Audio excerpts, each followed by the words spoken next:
Assalamualaikum warahmatullahi wabarakatuh. Saya Siti Komariah, NIM E2019-3080. Di sini saya akan membuat video untuk pembahasan keseimbangan agregat diamond yang bisa disebut AD dan agregat suplai yang biasa disebut AS. Yang pertama di sini permintaan agregat, keseluruhan permintaan terhadap barang dan jasa oleh pengguna dalam ekonomi. Permintaan agregat menunjukkan hubungan antara keseluruhan permintaan terhadap barang-barang dan jasa sesuai dengan tingkat harga. Dan pengertian agregat diamond sendiri itu suatu kurva yang menggambarkan keseluruhan permintaan yang ada dalam perekonomian pada berbagai tingkat harga. Dalam menggambarkan kurva agregat diamond ini, asumsi harga tetap dan tingkat suku bunga tetap tidak digunakan lagi. Dan pengertian agregat suplai yang biasa disebut AS adalah hubungan antara jumlah barang dan jasa yang ditawarkan dan tingkat harga. Karena perusahaan yang menawarkan memiliki harga fleksibel dalam jangka panjang, tetapi harga yang kaku dalam jangka pendek. Dan di sini ada faktor-faktor yang menyebabkan kurva permintaan agregat yang berslope negatif. Yang di sini ada 3. Yang pertama yaitu efek kekayaan.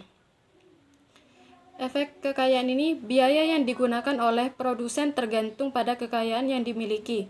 Keduanya memiliki hubungan yang positif. Kekayaan mengacu pada pemegangan uang, saham, obligasi, rumah beserta aset fisik lainnya.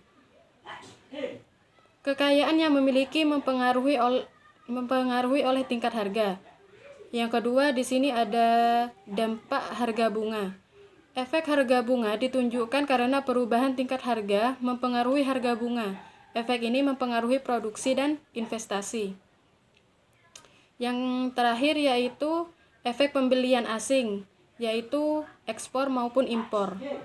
Jumlah ekspor dan impor dalam suatu ekonomi tergantung pada harga domestik dan asing. Dan selanjutnya di sini ada menurunkan kurva permintaan agregat. Untuk menentukan permintaan agregat, selain dengan melihat bagaimana uang mempengaruhi jumlah permintaan agregat, kita juga dapat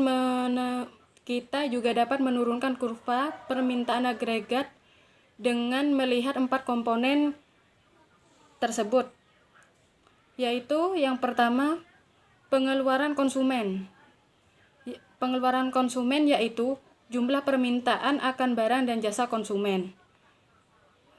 Yang kedua pengeluaran investasi yang direncanakan, yaitu pengeluaran yang direncanakan oleh perusahaan atas mesin pabrik dan barang modal lain yang ditambah pengeluaran yang direncanakan atas rumah baru. Yang ketiga, pengeluaran pemerintah. Pengeluaran pemerintah ini pengeluaran oleh semua jajaran pemerintah atas barang dan jasa. Yang keempat, ekspor bersih, yaitu pengeluaran luar negeri bersih atas barang dan jasa domestik sama dengan ekspor dikurangi impor.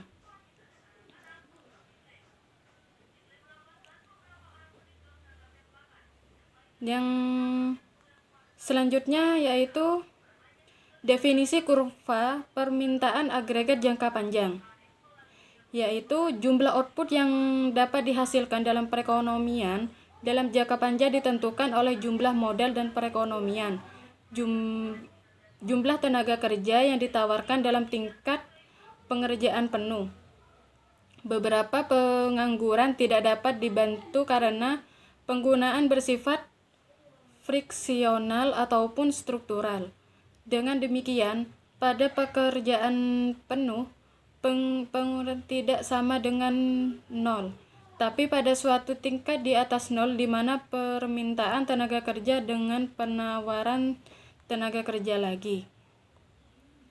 Dan yang selanjutnya kurva permintaan agregat jangka pendek. Karena upah dan harga memerlukan waktu untuk menyesuaikan terhadap kondisi perekonomian, suatu proses yang dijelaskan dengan mengatakan bahwa upah dan harga bersifat kaku atau sticky. Kurva penawaran agregat AS1 dalam jangka pendek mempunyai kemiringan ke atas figur 3. Karena tujuan perusahaan memaksimalkan keuntungan, jumlah output yang ditawarkan ditentukan oleh keuntungan. Jika keuntungan meningkat, lebih banyak output agregat yang akan dihasilkan, dan jumlah output yang ditawarkan akan meningkat. Jika keuntungan menurun, lebih sedikit output agregat yang akan dihasilkan, dan jumlah output agregat yang ditawarkan.